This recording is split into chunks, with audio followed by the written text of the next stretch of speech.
Hello and welcome to this episode of Insightfully Speaking.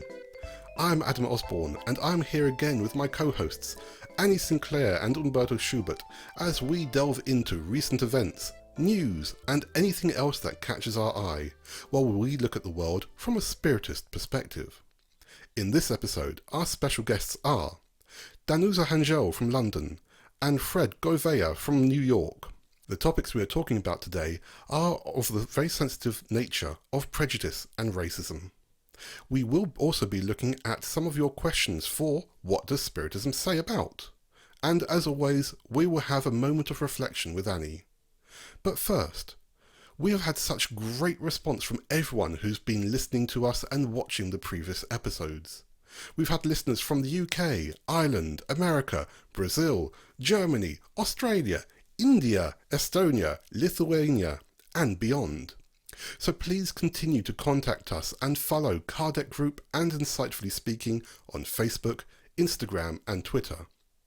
You can also contact us via the Kardec Group website, www.kardec.org.uk, and you can always email us at insightfully@kardec.org.uk. So let's bring on our co-hosts. Annie, Humberto, how have you been this past month? Well, it's been a month of greater hope for me, at least here in the UK. Spring advances at a lovely pace, and flowers everywhere. Birds are singing, making their nests. But also, in terms of for us, for the COVID restrictions, they are reducing. We are seeing the light at the end of the tunnel. So, in that terms of our local situation, with all respect to all the other ones, we're thinking we have a little bit of a breathing space. That's how I feel at the moment. Hello, dear friends and audience. As you may know, we are not dealing very well with the pandemic here in Brazil, but things have been fine for me and my family at least. We have sad news from acquaintances and friends that lost relatives, but so far we are managing to keep hopeful. Personally, I'm trying to invest time in my garden. I have a big garden, and it helps me to focus on something more practical. Yep. And how's the pizza oven coming along? It's improving. It's slowly coming to being, to its final form. And I hope that it looks more like a megalithic building or dolmen. A pantheon, perhaps? Maybe. Well, absolutely. The past month has been sort of tears and joy throughout the world. But we'll come on to some of those topics in a little moment. But let's bring on our special guests. So Danusa Rangel is in London. She is graduated in linguistics and is currently starting a master's degree in dementia and mental health. She has also recorded the English audiobook version of Child of God, a small book of messages from the spirit Joanna de Angelis. Fred Gouveia is a musician and is in New York City, America. He has been studying Spiritism in America for 20 years and is the host of the fantastic Spirit Reflections show, which is on Facebook and YouTube. Welcome, both of you. How have you been and how has this pandemic affected you this past year? I've been well. I thankfully it's been because I work in social care. It hasn't really stopped for me because of it's the area where it's mostly needed. But as we learn within Spiritism, you can't be 100% well to your neighbours beside you going through the turmoil that everybody is going through in the world. So I suppose I've been busier than usual, but super grateful for the opportunity of being able to be productive and tidy and be able to be out there and helping a little bit. So complaint from my side, but definitely hopeful for a brighter, upcoming future for all of us. I've been super well. I'm in New York now at the height of spring, so the city is very colorful. The trees in Central Park are in all different colors and blossoming just very beautifully. And I get touched from tears of allergy and emotion. Um, so it's been a good journey. The city is also opening back, to mention briefly on the COVID status here. Since most people have been getting the vaccines, the city's progressively opening more and more, so it starts to feel normal again. We just don't have the massive amount of overseas tourists, but the city's definitely more packed, more louder, full of that usual energy that we associate with New York City. So it feels good. Thank you. So it's an absolute pleasure to have both of you with us today. And like we already said at the start, we know that there are good things and bad things happening recently. And right now, we know people are still going through lots of hardships on various levels. Number of COVID cases in India has risen a lot. And there are shortages of beds, vaccines, and oxygen, similar to like we've seen in other countries, including Brazil. In Israel, just this past weekend, at the time of recording, there were multiple fatalities due to overcrowding at a religious festival, which in itself was actually to celebrate the end of mass deaths due to a virus 2,000 years ago. The European Super League, an elitist football association, ended before it even started, with mass protests by hundreds of thousands of football fans in Europe. Her Majesty Queen Elizabeth II, along with the whole world, said goodbye to His Royal Highness Prince Philip, Duke of Edinburgh, who passed away at the age of 99 years old. And in America, there have been an increase in the number of news stories relating to racial profiling and police treatment of people from the Black and Asian communities. One of the biggest stories related to this has, of course, been the court trial of American police officer Derek Chauvin, who was convicted of murdering George Floyd in May 2020, when excessive force was used by kneeling on Floyd's neck for 9 minutes and 29 seconds. Needless to say that the events that took place, which occurred at a time when most of the world was starting to be in lockdown, affected people far more than similar events from previous years or decades. Danusa, Fred, what are your views of these events relating to George Floyd and the Black Lives Matter movement? I was actually thinking about this earlier this morning. For some reason, this came to me, and perhaps it came to me because I feel like I need to share in the context of our conversation. I was in the mediumistic meeting a few years ago here in New York with my beloved group that I was a part of for many years, Inner Enlightenment Spiritist Society. And our Monday meetings, always on the Monday evenings, on that Monday, it was a national holiday in the United States for Veterans Day, which celebrates all those that perished in wars, all wars in the United States. And it's an event that brings veterans from all over the country to celebrations, to show the state of patriotism. People respect it. They wear their full clothes and the medals. It's quite a very beautiful display. And so that evening, the person in charge of giving us the closing prayer / meditation was supposed to also do a prayer directed to all of the spirits involved in wars and veterans, so that we can send healing energies to them. And to my surprise, as I had my eyes closed, I began to notice a phenomenon, a visual phenomenon through my mediumship, which was later confirmed by the other mediums on the table of very, very similar impressions.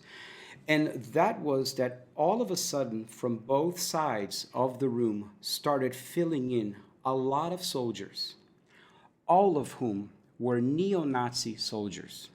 They had the full regalia with the swastika, with the black helmet, and they started to assemble and they started to kneel around our table. And right next to me, on my right, I could very vividly see one of them. They all sort of had this synchronized choreography that they were doing, that they took out their hat and he looked up and his eyes were full of tears. And he said, I could hear his voice saying, why doesn't anybody pray for us? we also suffered so much. And then as he said that, I started crying, and I could see these showers of roses and petals, pink, blue, purple, all different colors. And it was one of the most powerfully healing moments that I've ever experienced in my mediumship in a spiritist setting like this. And the reason I bring all of this up is for us to have the same level of compassion from all sides of the story that's unfolding before our eyes. And I think that helps us to then not go, I agree with this, I disagree with this, yes or no, one or the other, as opposed to both, you know. When from my perspective, it's difficult to talk about Black Lives Movement from with empathizing, and it's sad to think that in 2021 we're still learning that we need to wash our hands and that Black Lives Matter. We should be evolved enough to be able to progress past these facts. But the fact is that, and if we go back to the gospel of Spiritism, which is, you know, the basis, the morality of our spiritual understanding.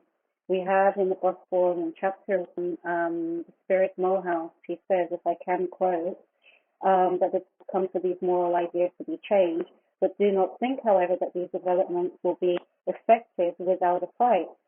So the emergence of the darkness that we're seeing now being displayed on the media is true to all of us because we've all been blind to it. Not just because we haven't seen it, but now it's in our face. No matter where you turn around, the information is there. But the fact is that racism has been going on for a very long time. These acts have been happening for a very long time. It's only now that we're getting an opportunity to really emanate our compassion and our understanding and our indignation should have towards these acts. The fact that there's more of us aware of it now is important. So, as Fred perfectly put, it's important to have, it was quoted, it's important that the scandal emerges, but simply just for our awareness.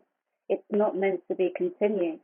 My main concern is the anger that it's emerging, and that's the complete opposite of what we're trying to establish here. You know, if we're trying to shine light on events, we need to shine light. We can't do that with anger, with frustration, with destruction. There needs to be somebody needs to turn the other cheek, and when I say that, I mean that morally.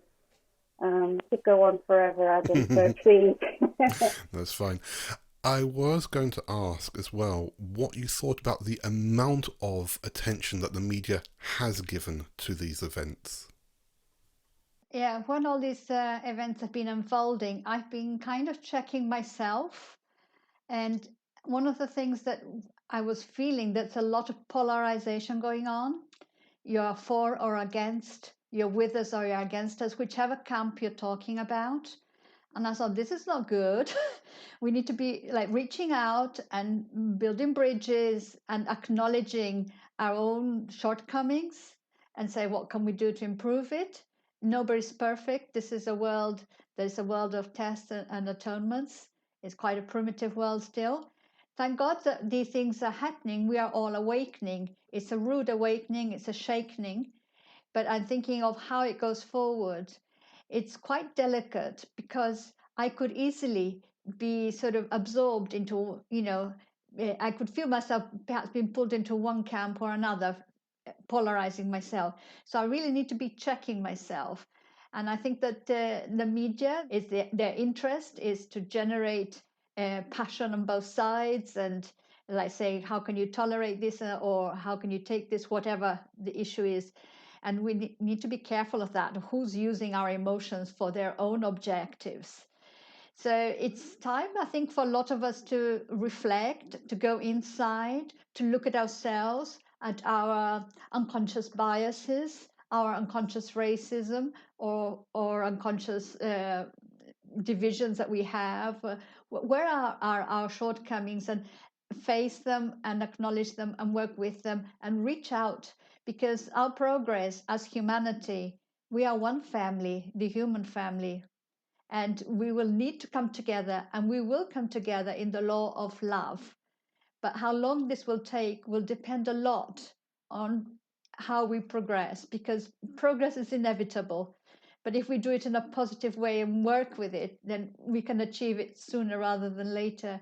And I think for everybody, it can be a very challenging time, and I think an important time of self-reflection and self-knowledge.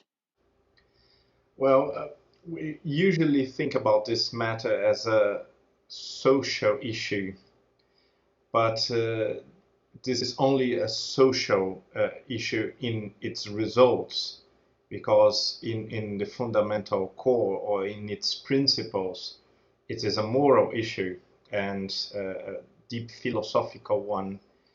I believe that any possible form of prejudice comes from materialism, because it is only and exclusively the materialistic perspective that make us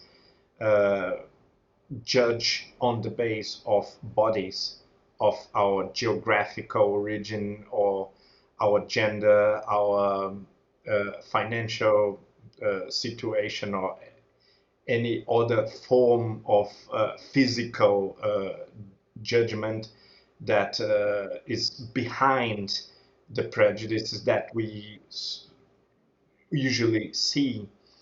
Now, when we have a more spiritualistic perspective, we are more prepared to judge everyone based on character, thoughts, and actions, which are the deeds of the spirit, the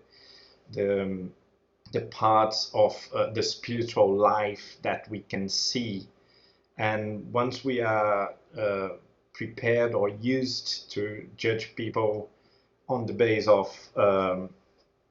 this spiritual side, I think we will naturally move to a society without prejudice. And if we think too much about the social aspect of the thing, we may mistakenly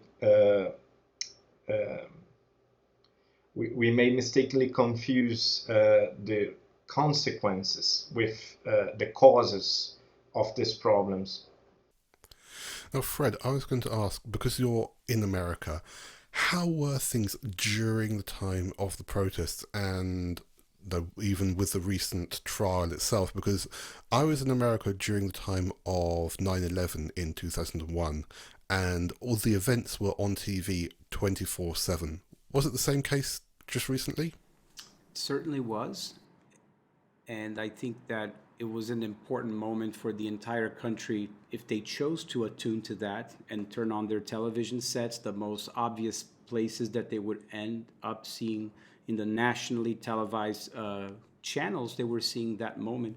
I think it further reinforces the importance of this historic moment, since the United States is very advanced in its history of civil rights, but at the same time, it always had a lot of issues with Martin Luther King in the 1960s, when a beautiful movement led by a spirit who was truly a missionary spirit, very evolved, elevated, was shot down literally, and caused an internal anger from people, naturally so.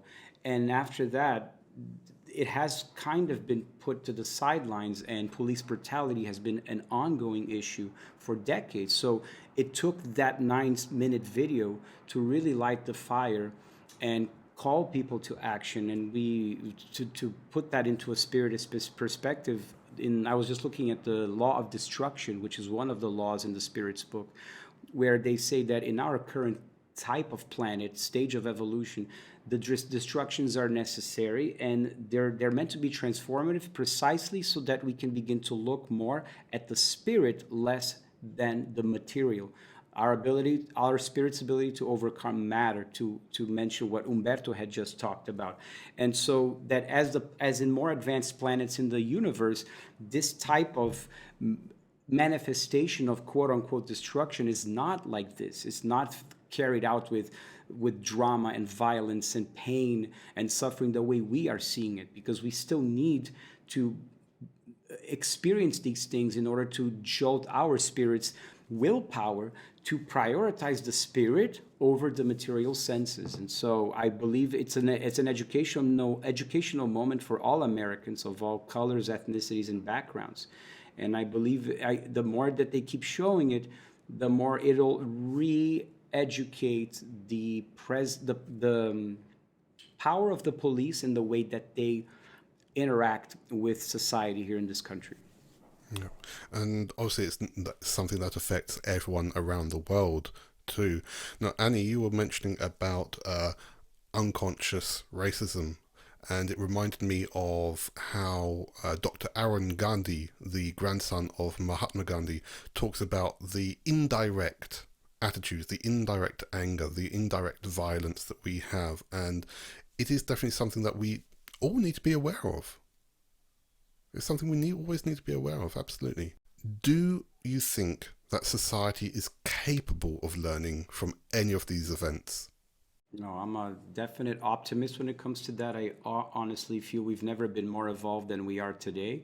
Proof of that is the technology and the ability for us to be having this exact communion experience from different parts of the world, which is becoming more and more front and center, and mass media is becoming less and less important and relevant, so that the revelations from the spirit world and all places of goodness are getting much more the stage, the limelight, and the spotlight, because we don't suddenly need a middleman anymore. You don't need to have money, power, connections, authority in order to carry out your message of goodness. This has become completely democratic. So I think it takes a while for these to be cultivated, permeated in the fertile grounds all over the world. But we are definitely in a place that we're going to be learning for years the recent events that have occurred, because there's not a single voice anymore from one TV channel or one newspaper. The information has become 100% available to everybody. So Yes, and if I could chime in, it's we're not looking at statistics anymore.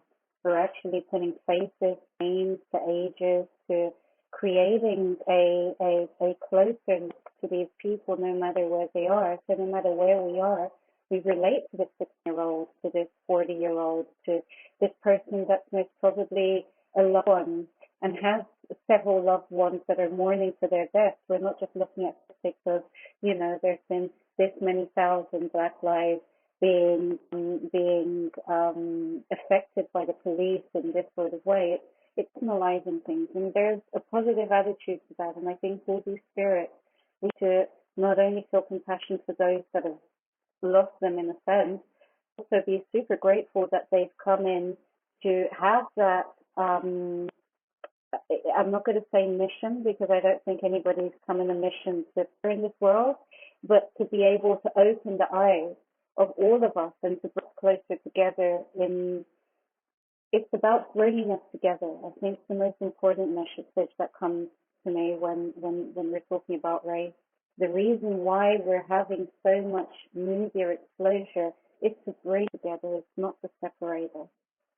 And the more we understand that, the more we can come together and say, you know what, I noticed within myself that there are elements of racism. I noticed within myself that there are elements of prejudice. Educate me, help me, let me see myself, because you can only change that we acknowledge. Then there's going to be change. But the minute we come hitting against the wall and say, oh no, I'm not racist, or I don't see things like that, or I'm colorblind, that's impossible. Nobody's colorblind. I don't have a preconception of a nation, of a race. That's because that's our educational system is flawed, and that's how we've been educated up till now. So we need to learn, as Emmanuel says, the Spirit of Emmanuel says, our educational process needs to be restructured, and it's going to happen with us individually. These moments that we're having of discussing about it harmoniously and integrating ideas that are positive and contributing that towards the rest of the world. Can I? Yeah, it's coming to mind something, because of our prejudices and education, and my children, when they were doing the secondary education here in England, after the Second World War, there was a lot of prejudice against the German people because of the war and things like that. And one of the things that was interesting, they were studying the First World War and then the Second World War. But in the First World War, they went on an excursion to Belgium, a school excursion for history. And they visited the graves of the British soldiers, and they did some work around that. And then they visited a museum about the trenches on the German side. And they saw stories about the German soldiers. And they saw pictures and personal items. And saw the 18-year-olds. And it was really, they walked along their trenches as well. And it was like putting them in the position of where those young German men had been, in the same way that they put them in the position of where the young British soldiers had been.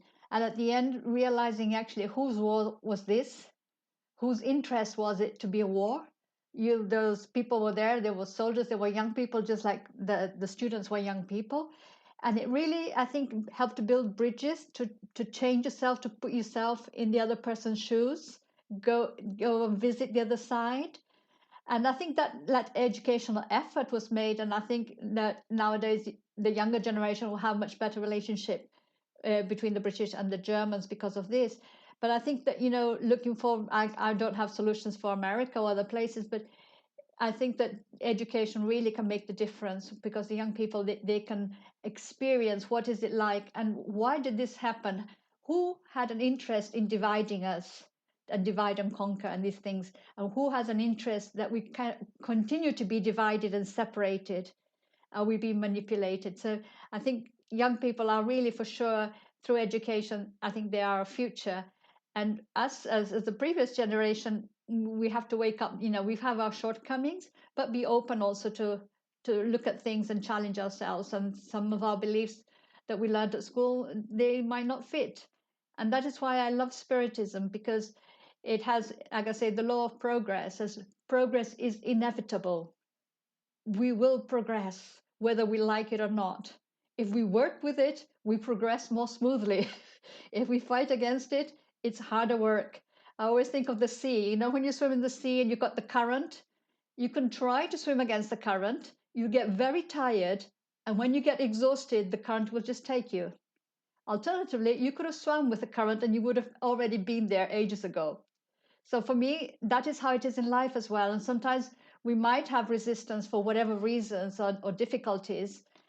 But if we look at it and say, no, we need to progress on this, because our future lies with one another. And even the COVID, if we don't help India or Brazil or the other countries, and the other variants are coming up there, what's the point of us having all our vaccines done and dusted when a new variant can come up that might defy it?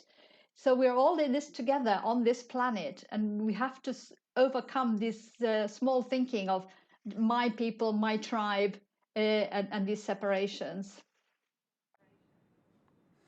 I would love to jump into what you said, and because regarding Spiritism and all of these ideas that were revealed by spirits to us in so many different places have brought a greater understanding for me and my own prejudices and my own preconceived ideas regarding a central character of the gospel named Judas, one of the apostles.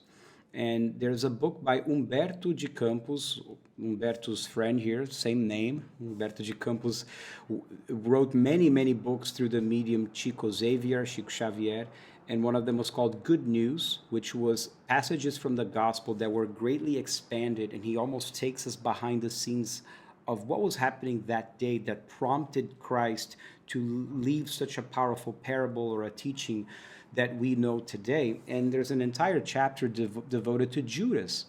And it has completely transformed the way I looked at that man, because he takes us to the psyche of Judas. He takes us to the emotional states of Judas and how Judas was perceiving the whole thing. And we are left with the understanding that his intention was the purest, it was the best.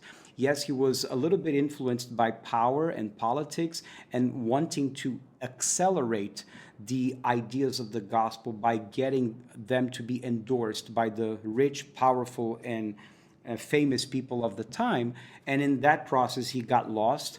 But what's really beautiful is that I learned about this in that book, thanks to this vast Spiritist literature at our disposal today. Hopefully this book will be published in English very soon, as I understand it's on its way. That when Christ expires in the cross, the first thing he does is go to the lower regions in the spirit realm, where the spirit of Judas is vibrating in a deep, deep state of inner turmoil and pain and suffering, almost mentally deranged. And he describes in the book that Jesus just sits there, cradles, nestles Judas' spirit, and sort of sits there with him until he manages to get him to fall asleep.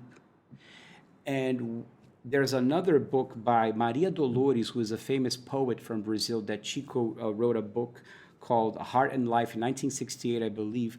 That is a poem that shows the moment that Mary Magdalene meets Christ on Sunday morning of the resurrection. The poem describes that he says, "Please don't touch me yet, because I have not ascended to the Father."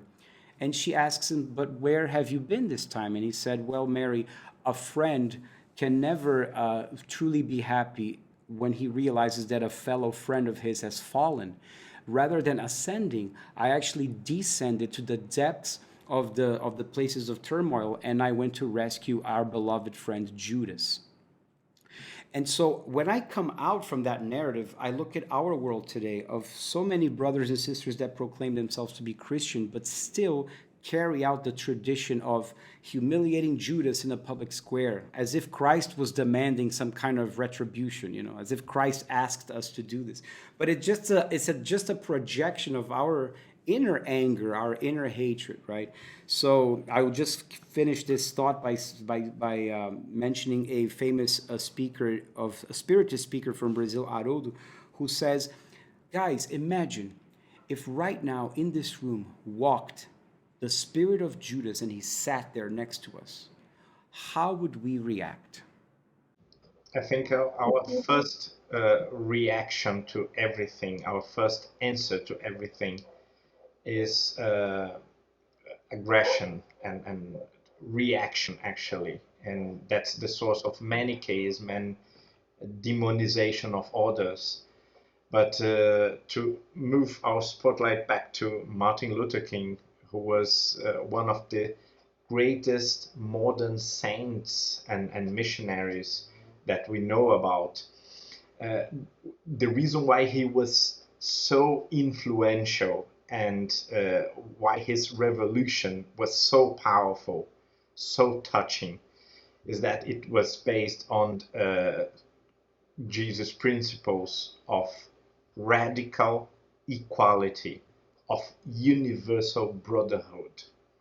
There is not us and them, us against them.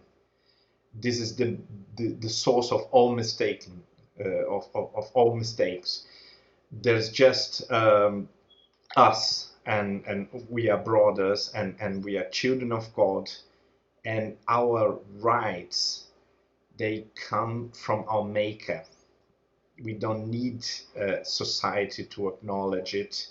Society will eventually move to this point or in this direction, but our rights are natural because they come from God, from the fact that we received them in our constitution, in our spirit, and we know them because these rights are written in our conscience. Yeah, I'm still reflecting on education. The revelation on education is fundamental for us to evolve. And we have to part from the principle that the only perfect being that has walked on earth is Jesus. Then everyone else has their flaws, their concepts and their notions that have been erroneous. So the study of biology, the study of where we came from, the study of the genes, the fact that every single one of us is meshed into each other. We all originated from Africa. The fact that, politically looking at what slavery, exactly what it meant, slavery to the people that enslaved. It's actually an evolution of, instead of massacring people, they slaved. It's a step in the progress. And we look at everything and we criticize everything in a shocking way, which if we had education, that foundation, that education would be able to look at it less judgmentally, more constructively. It's about the constructive criticism and looking at, okay, well, it happened and this is why it happened, and no, it's not okay. No, we won't accept it, but we're not going to hate it. We're not going to be, we're not going to make this a division.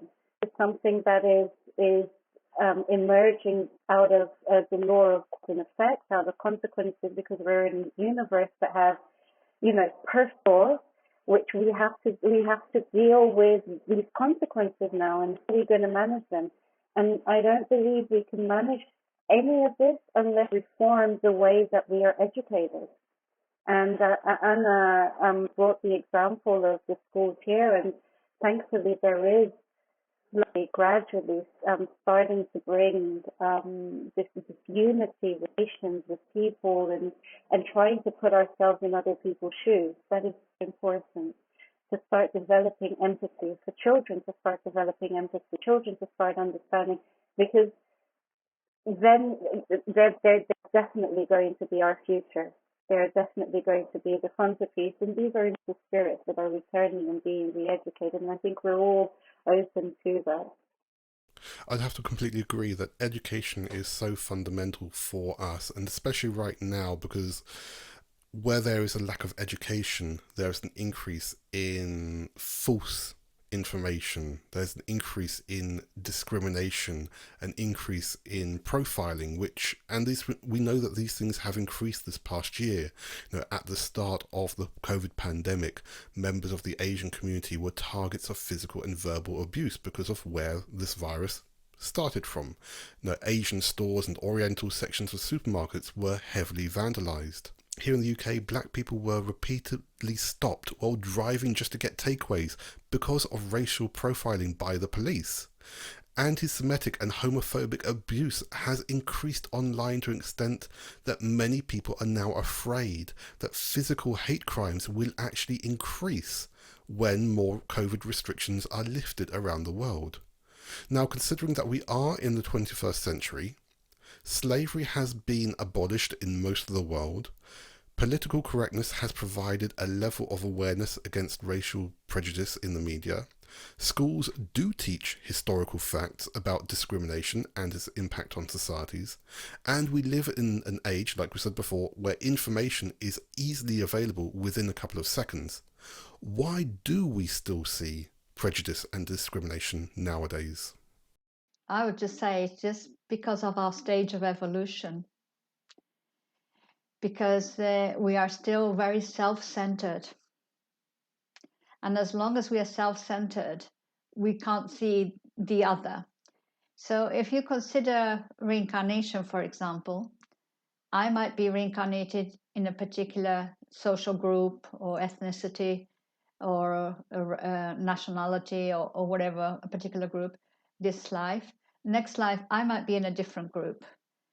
And I might need to be in a different group to actually experience what it's like to be in those other shoes, literally. But we are still very primitive. So we have, the ego is still at the center. We are still very concerned only about ourselves. And that, I think that is where the issue lies. Know thyself. That's one of the principles. And our lack of unawareness of ourselves really causes us to project outside our shadows. So if we look at any sort of prejudice, discrimination we may have about other people, it usually is a reflection of something in ourselves that is unresolved. So when we look at that again, and I'm going to keep on shining and hitting on the head about self-awareness and education, is once we get to know ourselves, if we start doing that inner journey, I mean, COVID is wonderful at putting us all inside our homes, inside our offices, and make us really look at ourselves or who we are. and what it is that's inside, and we can't run out and try to disperse ourselves with the world. We really have to stay in and have that inner reflection. Unfortunately, what's come out isn't pretty. That's where we're getting our depressions, getting our anxieties, and we're getting our discriminations and prejudices and everything just emerging and coming out. But again, it's like the Lord. It's the dirt coming out from underneath, that river where we want that water to come out, and we want these things to come out gradually. But we need the support. This is where our faith and our understanding and our beliefs and the unity uniting and saying, you know what, I feel similar to this, or you know what, this is okay. I understand that there's that shadow, but it needs to be retransformed. So I think it's really a lack of self-awareness that these things have been portrayed. And like Annie already said, it's the world of transformation still. We're going into the regeneration process, but we're still expiating. We're still expelling that which is dark, which has cultivated within ourselves. Just as a curiosity, some very recent surveys among the Brazilian population show that intolerance and prejudice are heavily correlated to age. So the older one is, more likely to be for him or for her to be racist or to have homophobic, transphobic, or whatever sort of prejudice we can imagine. So I think this is a small sign that education does work a lot. And if I can actually affirm the point, I look at patients with dementia. Once you get into a stage where inhibitions have been reduced, where the memory is there being sorted, and all of the polishes of the world is removed, the atrocities that come out is it's shocking to society. To me, I look at it and it's like, good, okay, well now we can see face to face we are. And we're seeing a rise in dementia in society, and then we wonder, why is that? So we're here on earth to experience on earth, and to try to live through in this carnal cage which the spirit is in, and to try to really face it, look in the mirror, and to be able to see. And I keep on wondering in the spiritual plane what that experience must be for the spirit to be able to see themselves expressing themselves as they are, where you'll see the red comments and you see the prejudice, and it just comes out as clear as day. So it's not about being afraid of it or shunning it or judging it. It's not accepting it, but being aware that yes, it's there, and that's how it's been in the past. There's a reason for it. But what are we going to do with it now? What's our projection for the future? I think with every generation, we develop greater consciousness as a result of the inheritance of victories that the previous generation was able to manifest in the physical world. And so the younger generation automatically reincarnates with that extra baggage of spiritual insights and greater consciousness, and spontaneously vibrates in that because it's a collective acquisition. And I think that also speaks to what you mentioned, Danusa, as the older generation tends to be more prejudiced and full of discrimination. I guess it's just simply a byproduct of the education that they were given decades ago, when the world was very different decades ago. And for example, I wanted to bring up wanted to mention this title for those that are listening, because one of the things that I feel that is not very much divulged in our Spiritist circles is the wealth of wisdom of spiritualist literature that came to the world in North America as well as Britain at the time of Kardec. And we don't often bring that to the fore because we don't associate it with strictly Spiritist literature, but it's from the same essential ideas. And there is a book that was published in 1852 in New York called Communications from Many Spirits by the hands of Isaac Post. Isaac Post was a medium, a Quaker, and him and his wife were at the forefront of the abolitionist movement of women's rights. I mean, this is the 1850s, the abolitionist movements and women's rights. And they were Quakers who were a very peaceful people and very proactive in their expressions of faith. And this book is just a treasure. The name of the book is Voices from the Spirit World, Communications from Many Spirits by Isaac Post. If you put that as a PDF, you'll see that there are communications from Thomas Jefferson, George Washington, Benjamin Franklin, Emanuel Swedenborg, Benjamin Franklin's wife, and all of them are deeply profound in their universality. These were men who lived at the time that slaves existed. They had their biases. They had the predominance of the material world that they lived in also affecting their filters, their cultural filters. And some of the things that they said or did were profoundly racist in our eyes today. But when you see them coming through this medium and revealing these concepts, they are just so liberating, calling in such a universal way that it makes me think how far we have come and how much we identify with our personality of this life. And I think that if people just accept the idea of reincarnation as a concept that makes sense and go with it, it starts to melt away at these identities that we place ourselves so strongly to, right? I'm a Brazilian man and this and that and the other. And my spirit, the individuality, is so much more than that, right? I love this book. It's one of my favorite books, and my favorite communication in this book is the one delivered by William Penn. Yeah, I think we'll definitely try to find the link of that and make that available for all our listeners out there. Now, we know that other areas of daily life that have been affected by the same kinds of thoughts which relate to racism, gender inequality, homophobia, etc., are sport and religion. A recent report by the BBC highlighted how there is racism and ethnic imbalance within the Church of England, where there are very few non-white, non-heterosexual priests. British football and rugby have reported the same, where it is even mentioned that there is a heightened stigma regarding gay players in the men's leagues. However, a sexist expectation of lesbian players in the women's leagues.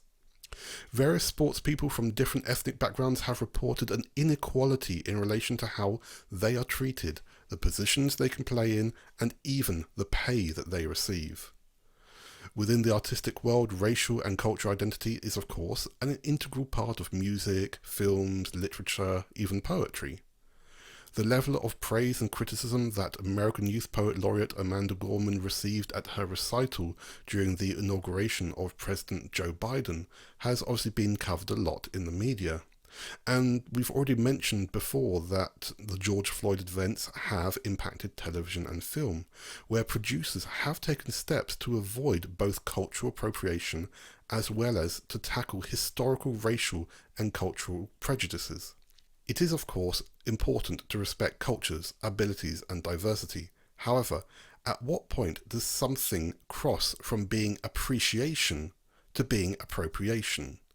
To put it another way, where can we find the balance between artistic license and freedom of expression and political and ethical correctness? Appropriation, gosh, when word came up, my sister who's 17, she came home and she was telling me about appropriation and going on about it and getting very passionate, and I was like, hold on, slow down, what does that mean? I'm black with Middle Eastern features, with a Brazilian background, brought up in the UK, and sometimes I wear dreadlocks, sometimes I straighten my hair, sometimes I wear flat, sometimes I'm blonde, sometimes I'm dark hair, and I like the freedom of being able to do that without saying that you're appropriating from the white race, from the Asian race, from the race or whatever it is. It's the expression of my spirit. of the spirit that I am. And appropriation to me is another way of division, because if the spirit who is incarnated and is brought into this earth with a creativity of wanting to express themselves and admire a culture, then they should be free to do that. So it's all about seeing the source. What's the intention behind everything that we're doing? And once us individuals, we start learning how to think for ourselves, we don't need to be censored anymore. We don't need to be, we don't need to have external images to validate who we are. Because that's the main idea. It's saying, oh, now I can see, now that I've got a black president or a black first lady, now I feel like I could be somebody in the world. No, no, no. You could be somebody in the world regardless if all of the presidents were white. You know, it's this notion, although there's a beauty in being able to see different ethnicities pop up and seeing them being expressed and showing their beauty and the expression of their beauty out there. But we really need to learn how to validate ourselves without needing that coming from the outside. And once we validate ourselves, it's going to be a natural consequence that we're going to emerge, that we're going to, it's the example, it's the Brazilian expression, you know, the word be able to spark up an interest, but it's the example that's going to drag through. So what's the example that each individual is doing in our lives? But in an institutional sort of way, I think it's important that we're talking about it and that people are trying, the people that have the power are trying to make changes and are awakening that sort of concern and taking it seriously. It's sort of valid, isn't it? But it's important for us to really think about it as individuals. What is it that I can change within myself before trying to go out there and complain about what's being changed in the world? I think this is another issue in which we have to discern the material from the spiritual, mental aspect of what we are discussing, because tools, techniques, objects developed in geographical isolation, in centuries or millennia of geographical isolation, and we immediately identify them and relate them to Africa or to Japan or to Brazil or whatever other country we may imagine. But cultural objects are carriers of meaning, and therefore they are ultimately spiritual products, and they do not belong to a specific gender or to a specific ethnical groups, in the sense that they are carriers of meaning. They are symbolic forms to signify or to mean something. And as spiritual objects, they belong to spirits. That was so well put. I'm at a loss of words. Well, it is a difficult subject to think about, because again, where can one thing end and another thing start? It just comes immediately. I'm with Danusa with freedom. I'm all for freedom of the spirit, but my freedom ends when your freedom begins. My rights end when your rights begin. And it's about where are those boundaries with each other. And to piggyback on what Anne just said, it goes back to that principle in the gospel about, to the same measure that you evaluate and judge others, you will be judged in the same proportion, the same measure. And that's just not an outside tribunal, but our own conscience. And so to the extent that we look out into the world with such policing impulses, you can't, you cannot, you're supposed to, you're not supposed to. This is a state of inner turmoil that's just merely being projected into things out there that we're observing in the news. And so if I'm able to radically, using Martin Luther King's revolution, radical universality and nonviolence, right? If I can radically shorten the measure that I look out into the world filled with judgment, then the more I set myself free. And this also comes to mind, that other maxim of the teaching of Jesus: you shall know the truth and the truth shall set you free. It's an inner truth. It's nothing from out there that's going to set me free. It's an inner knowing, through knowing ourselves, as Danusa mentioned, know thyself, that's ultimately going to set me free from judging the world in a way that confines it, suffocates her, or puts labels of condemnation in some way, right? Well, maybe the first reason for not pretending in Brazil, not pretending being black, because there are some very small social protections to the black community, for example, is honesty and the fact that it will harm your own identity.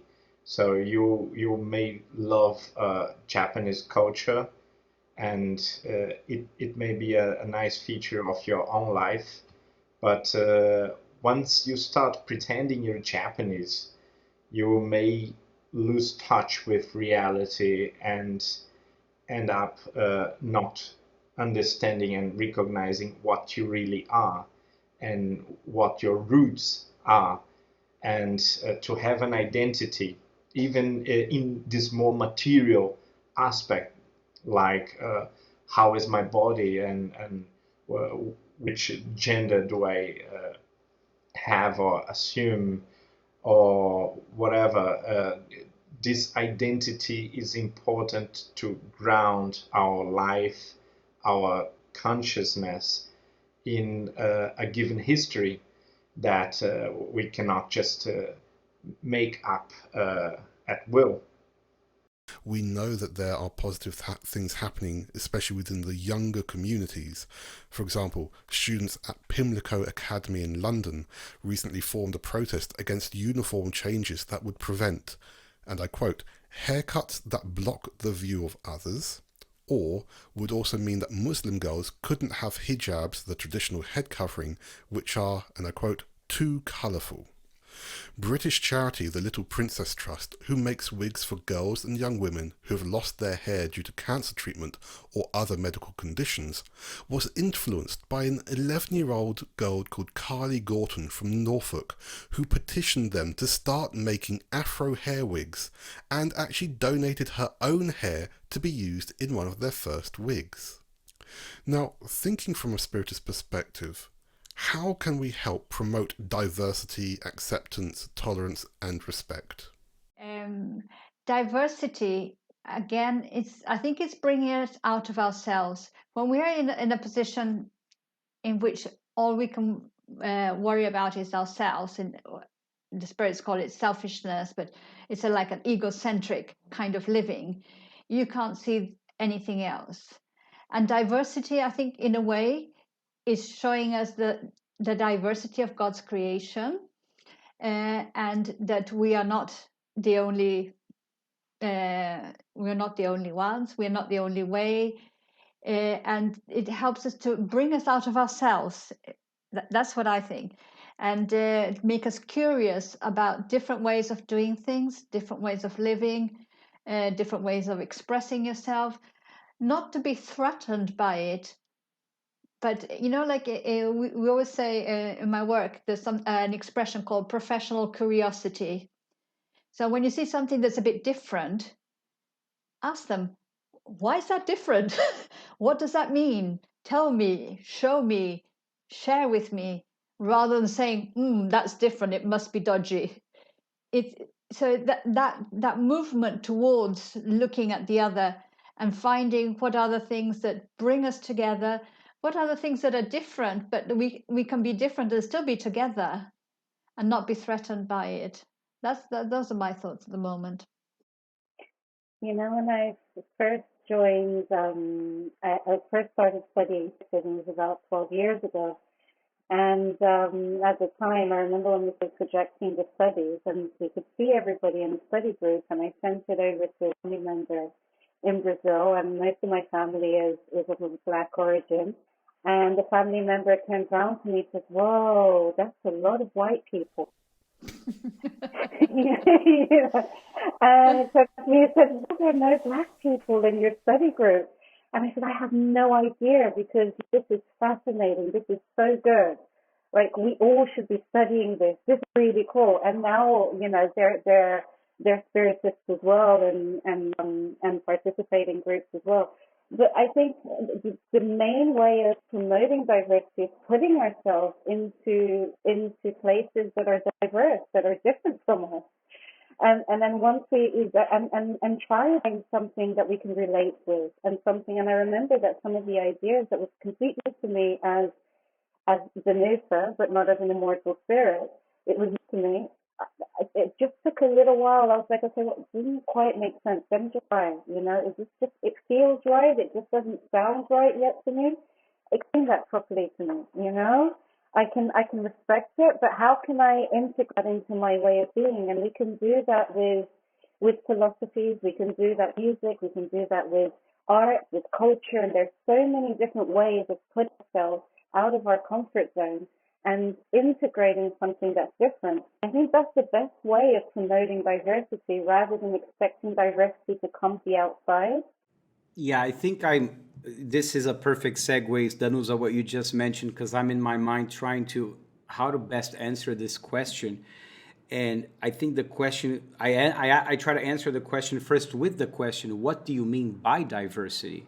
Because if I want to pull a thread from what Humberto mentioned earlier, there's material things, there's cultural things, there's spiritual things. Do I want spiritual diversity, material diversity, moral diversity? Because, for example, in the spirit world, there is no moral diversity. The regions in the spirit world, the cities, are grouped together by affinities of intellectual pursuits. of people that are doctors or like music or like the arts. They tend to band together because they share that affinity. And there's also moral affinity. If they've acquired bigger virtues, they are less materialized in a dense way, so they're able to ascend to higher frequencies and dwell there. Whereas those spirits that haven't achieved that degree of purity simply can't access. So promoting diversity in what way? If it's purely in a material way, then I also need to be able to understand in my own conscience, what movement does my spirit need to make in this context that is going to be ultimately beneficial for my spiritual growth. Because I take this and I try to tie it to that passage in the gospel when Jesus says, "Who is my mother? Who is my brother?" And he says, "In truth, the one that does the will of my Father who is in heaven. That's my brother. That's my mother." And so this is an affinity that we share, and we want to draw people near to us that are like us in that sense, right? And so I think we need to be able to, I just, when I hear a lot of these counter movements of excessive political correctness and excessive, like the cultural appropriation that your 17-year-old friend Danusa came in very self-righteous and just bombastically, raising that flag. If it's purely from a material point of view, it can blind our spirit, right? We can get completely lost in this. And as Humberto said, we need something to ground us, but we can't get stuck on these labels that are just making everything more complicated than it really needs to be. I wanted to say something that, based on what Fred was just commenting about diversity, and it's something that I normally say, and I believe it has an element of it's true. So maybe if I'm not, please correct me. But when we are in the spiritual world, we are with like-minded people. We are with people on the same level as us, with the same level of morality. When we come in for an incarnation, this is our unique opportunity of being together with people who are different, of different levels of evolution, of different things, and that we learn from one another. So although our bodies are human bodies, we might live in different areas in the spiritual world, but when we come into the earth, we share the experience with this diversity, with this variety. And I think that as God intended, there is some profit from it. There must be something that we can gain. And maybe we don't totally understand, but I think it's by looking at the other and seeing what do we see in our neighbor who might be different to us. And what do we see, what is common in our humanity, what's common in our spirituality. So they might be from a different culture. Well, I mean, this is I guess in New York it's the same, but in London, there's such a variety of cultures living side by side. And sometimes you don't understand their culture. You don't know why they do certain things. And I was a community healthcare worker, and I'd go into lots of different houses. And I had to learn lots of different customs because people would take offense if not. For example, if I went into the home of somebody from Afghanistan and they just had a baby and I'm checking their baby, they would offer me tea and I'd say, no, thank you. They offer me cake. I say, no, thank you, because I'm working and I don't want to be distracted and I don't want to need to go to the loo in the next house. So I'm saying, no, no, no. And then in the end, they kept offering and offering. And then finally, one of the young persons in the house came and said to me, please, ma'am, accept something, because if not, our house will not be blessed because you have refused all our hospitality. And I was like, whoo, no idea. I was like, oh my gosh, I didn't realize that for them, in their culture, that was really important. So I'm refusing because I'm on my project, I do my job, and I don't want to cause an inconvenience. But for them, because I've gone into their home, although it's in a professional capacity, if I don't accept their hospitality, that says bad things about them as a family. They feel cursed, they feel bad. So I said, no, okay, let's see, show me again. And in the end, I said, look, I'll take some cake, wrap it up for me, I'll take it with me, and I'll have it when I have my coffee break. And they could all breathe. And so then after that, when I went into other homes and people started bringing me things, I said, aha. I said, look, I can't have it now, but we can wrap it up and take it. So I quickly cottoned on, and it was a good thing because I got lots of lovely treats. But it was just about learning about a different culture. And it was new to me. I'd never met somebody from Afghanistan before. I'd never been into their home before. And it was unusual. So thank God that person came to me and said, look, we really need you to accept something, because if not, it's going to be bad for us. And then the penny dropped. So I think that's like a simple example I give. But it's one that if I wasn't living here in London and having that exposure, I might never have that experience. And that makes me think about, you assume that everybody lives like you do, like your family life, it's not, and doesn't mean that it's bad or it is different, but we have our humanity in common, and you can find those bridges of the things that connect us. But we're not all going to be clones, all the same, because we do have this. When we are different spirits, we have all our creativity, all our different levels of evolution, our different experiences, which will manifest in some way in the way we live our lives. Something like that.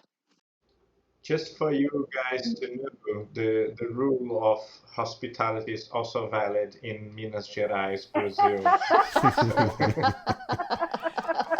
Very true. Never refuse. And certainly good food comes from that region. But just going to what you were saying, Anne, and what other comments that Fred was saying as well, is that we have these labels, and one label is the word neighbour, and we have a certain expression that's been around, written down for over 4,500 years, which is love your neighbour as yourself. Is humanity at a stage where we can actually start to learn what this actually means? Well, I mean, the fact is that there's more that unites us than separates us, regardless of diversity. There's much more. And now with the situation of COVID, where a lot of us have been isolated within our own bubbles, we hope that one of the good things that will come out is desire to get out of these comfort zones, which are uncomfortable, and see what is out there. And I don't know, when we have our material freedom taken away from us and we realize, we start reflecting, the hope is that a reflective process is happening within each one. And we're starting to notice, that neighbor that you never said hello because you were too busy running out to go to work or because your time didn't integrate. Now that you're at home, you can hear them through the walls or downstairs, or, maybe now you want to knock on the door and check out to see how they're doing, no matter where you are in the world. So there's potential for it, and there's definitely a reason for it. There's an excuse for us to come out of our comfort zone and to really get out of our own segregation, because I think segregation isn't just the outside world. It's an internal construction that we only want to stay with Spiritists. We only want to stay with Brazilians. We only want to stay, because that's more comfortable. I've known so many, and this is a judgment, this is just a reflection, of Brazilians in the UK that go to Brazilian shops to buy Brazilian food. Well, why don't you try something different? Go into Tesco, try something a little bit, that's outside of your comfort zone. So that's a mentality to me of segregation. And yes, we want that comfort of what is known to us, but it's really important for us to put into situations that are different, listen to something that's different, that's a little bit odd to us, so that it stops being so odd. But cheese bread is so wonderful. Sorry. Pão de queijo. I know, I'm guilty of it too. Yeah, there are some things one just has to keep. But this sort of self-segregation is very sad, because it's also a form of self-limitation to some extent. And this is a good way to avoid growing and changing and learning. And I would say, Adam, at first, if you send that question, are we ready to love our neighbor as ourselves? I could turn to statistics today and say no. And I can mention the suicide statistics, where by the sheer number of suicides that happen on the planet today, that number is far greater than all the wars, all the victims of gun violence, than all of the other diseases combined. And the number keeps growing. So that leads me to that realization that we need to learn to love ourselves first in order for that to start reverberate outward and reach the neighbor next to me. And I think we've been conditioned by organized religion and by authority figures, monarchies, and systems of oppression for so many centuries to jump to punishment. You're guilty, you're innocent, you're free, you're in jail. And these memories, whether we remember them consciously or not, they are in our spirits from these lives that we've lived in those circumstances. And those traumas, they are in our subconscious mind, alive now at some point. And so they do influence how we act today. And I think that's why we are still a society that's so quick to condemn, to judge, to punish others and ourselves, right? And that passage of the adulterous woman in the middle of the square, and Jesus just instructing through silence in his example for people just let go of the stones. They're in your hand, drop them, drop the stones. And I'll conclude with another passage from the Sermon of the Mountain when he says, one of the Beatitudes, "Blessed are the pure of heart, for they shall see God." Blessed are the pure in heart, they shall see God. When I'm able to get close to that level, guess what? I start to see God in my neighbor and in everyone. And then there's no stones anymore.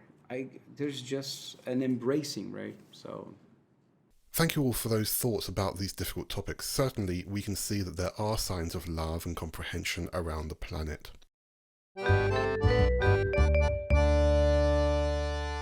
We have this question from Anna Julia. What does Spiritism say about abortion? Annie? Hi, yes.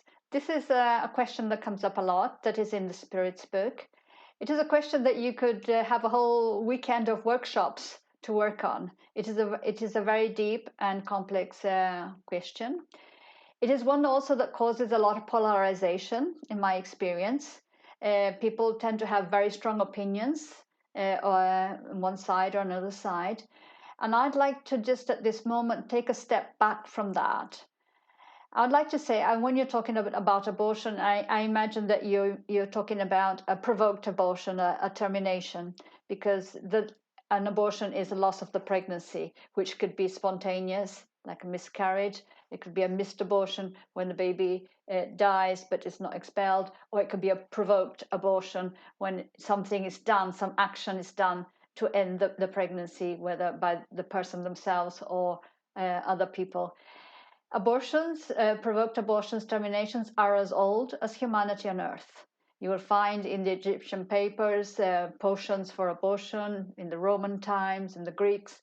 It is something that humanity has been exercising. And therefore, it's not going to have an easy solution very quickly. When we look at it from a spiritist perspective, is thinking, we are here for an experience. We are here for a moment of evolution. And if a pregnancy comes to us at a moment when we think it's not the right moment, or we are not ready for it, or we don't want it, I think that the question is, rather than saying that this is bad, you shouldn't do it, because if you just go along that line, which is like the church's line and things like that, you don't get any reflection, you don't get any growth from it. So I would just like to leave the question, if somebody is considering an abortion, okay, I must make a parenthesis here. Abortion in the UK is lawful according to the law of man. I know in countries like Brazil, it's not lawful according to the law of man. But in terms of the law of God, what it is, so the spirits in the Spirits book say, oh, it's a crime. What do you mean a crime? You don't want to criminalize people who are perhaps desperate. You're saying it's a crime against God's law, which is a law of love. And how are you transgressing the law of love? By having a termination. I would suggest that people, if they're considering to have a termination, that they think about what it is that is motivating them to do this. What are the obstacles that are in the way that seem so unsurmountable that this seems like the only solution? I invite people to try and talk to others, to find support with others. Of course, abortions might be the result, people are choosing them because they're the result of violence, they're the result of shame, they could lead to shame, they could lead to death. I mean, in some families, there's lots of very complex issues. So I would go with Fred earlier on with the story of the adulterous woman when Jesus says, let go of the stones. Let's not be throwing stones at people who are having this dilemma, because there for the grace of God go I. We only know that if we had the same situation, would we be able to make a balanced decision?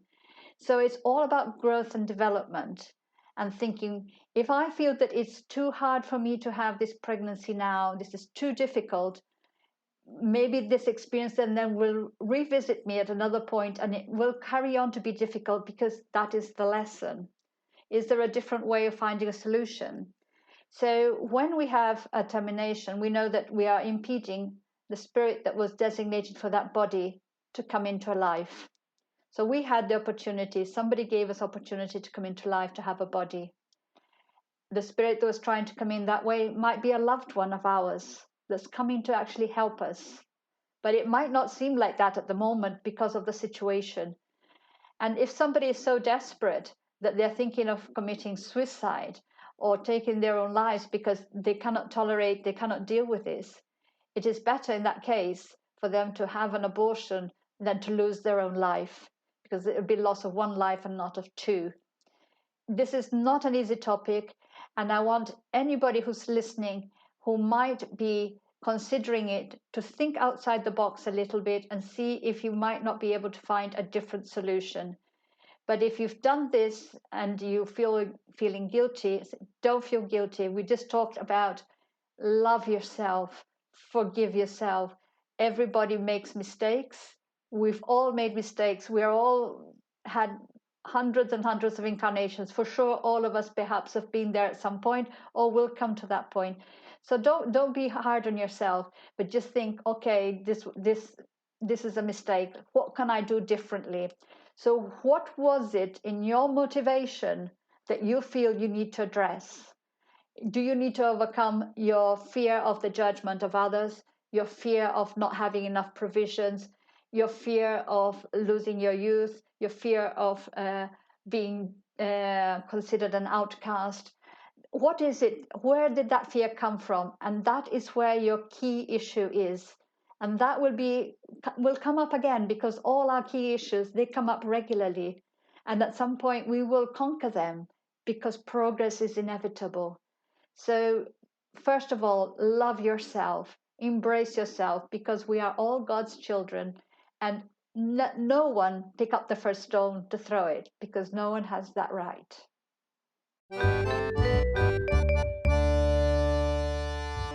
We have a question here from Sama. What does Spiritism say about, are we only here to suffer? Is suffering the only way to learn? Humberto? Oh, this is a very, very hard question. I would say no, certainly not, because a loving and wise God would never put us here in this life just to suffer. But we have to acknowledge and accept that suffer does exist. When I was there in your country, in Oxford, there was a meeting of the Philosophical Society, if I'm not mistaken, and there was this young philosophy student that said, well, I'm not an atheist, I'm an anti-theist, because even if God existed, I would oppose him with all my strength, because I hate God. Well, this is quite shocking comment or expression, because first, because it's not very philosophical. One should always be open to novelty and to change, and therefore open-minded. But what this young man actually meant, I think, is that existentially he could not deal with the problem of suffering. And since suffering exists, we need a strong philosophical answer in order to conciliate the idea of suffering and the fact that suffering does exist with the idea of a loving God. Because for many people, there seems to be a contradiction between these two ideas.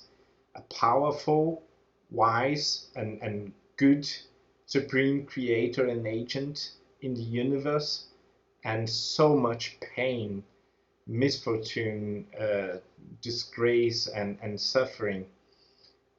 These two ideas, they cannot come along together. Well, religions and philosophies along the history of humanity try to answer this problem from a very broad and very consistent philosophical perspective. That is to say,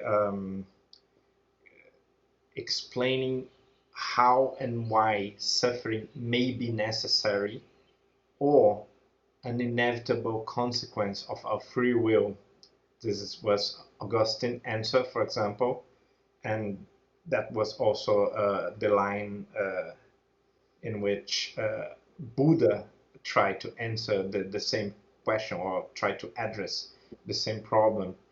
So if we pay attention to this unity between many cultures, many proposals of answer to this question, we will see that there is some perennial and universal and efficient or consistent answer to this problem, in the form of a more complex arrangement of the universe that allows suffering, but does not make suffering the end of this or any other form of life. Fred, what can you tell us about your show, Spirit Reflections? During the pandemic last year, I started this YouTube channel called Spirit Reflections, which is a channel of interviews that I invite people from all walks of life, artists, scientists, people of religious backgrounds or no background of any religion whatsoever, to share their personal journey, their personal and spiritual journeys, what tools they found along the way, and how those tools helped shape who they are and the work that they do today. And it's meant to bring people around this fire. I call these conversations around the fire, so that the idea is we have a very spontaneous chat, 1 hour long, like a fireside chat, and people interact, ask questions, and hopefully leave that fireside chat feeling a little more comforted, more enlightened, and provoked some reflections around the spirit reflection. So that's what it's all about. Annie, we've obviously talked about some very thought-provoking and emotional subjects today. What have you brought to us for a moment of reflection? I brought from the book called Child of God by the Spirit Joanna De Angelis, by the mediumship of Divaldo Franco. I bought chapter 12. It's called Your Renewal. So I'll just read it to you. You can resume an edifying task at any time. It is never too late to begin again. On the other hand, it is harmful to let a noble action go unfinished. To stop an activity whose execution is beyond your strength is understandable, but just to leave it unfinished carelessly shows moral weakness. Life is full of challenges. We are constantly moving from one action to another on different ascending levels of moral and intellectual values. This is the reason we must always start over again. Things are happening all the time. Now a disappointment seems to shatter your aspirations. A misfortune may seem a total disaster. A beloved one dies and leaves you a void in your heart. An insidious disease breaks down your physical resistance. A vice may almost drive you to insanity. A financial loss apparently ruins all your economic security. An unexpected betrayal almost drives you to suicide. All such trying circumstances should stir you up to start over again and never to give up, because without such unpleasant phenomena, there would be neither progress nor liberation from our present stage of spiritual development. So, when you find yourself caught in a net of unforeseen circumstances or facing an unexpected problem, stop, calm down, and meditate. Do not let yourself be dragged by tumult. Seek refuge in prayer and draw strength out of it. Everything goes. Your problems will also go away. And if you have gone through all such things, start your renewal cautiously at first until you are again integrated in constructive actions. Your renewal is the first step towards coming happiness. Well, friends, that's it for this episode of Insightfully Speaking. Don't forget to send us your thoughts and comments about this episode. Send us questions for What Does Spiritism Say About. Continue to follow us on Facebook, Instagram and Twitter. Carry on watching us on YouTube or listening to us via Apple Podcasts, Spotify, Deezer, Amazon Music, Google Podcasts, and wherever else you can find it. It just leaves me now to give a great big thank you to our special guests, Danusa Rangel and Fred Gouveia, and a big thank you to my co-hosts, Annie Sinclair and Humberto Schubert, and an even bigger thank you to all those who've listened this far to the very end of the episode. My name is Adam Osborne, and we hope you can join us once more for another episode of Insightfully Speaking, looking at the world from a Spiritist perspective.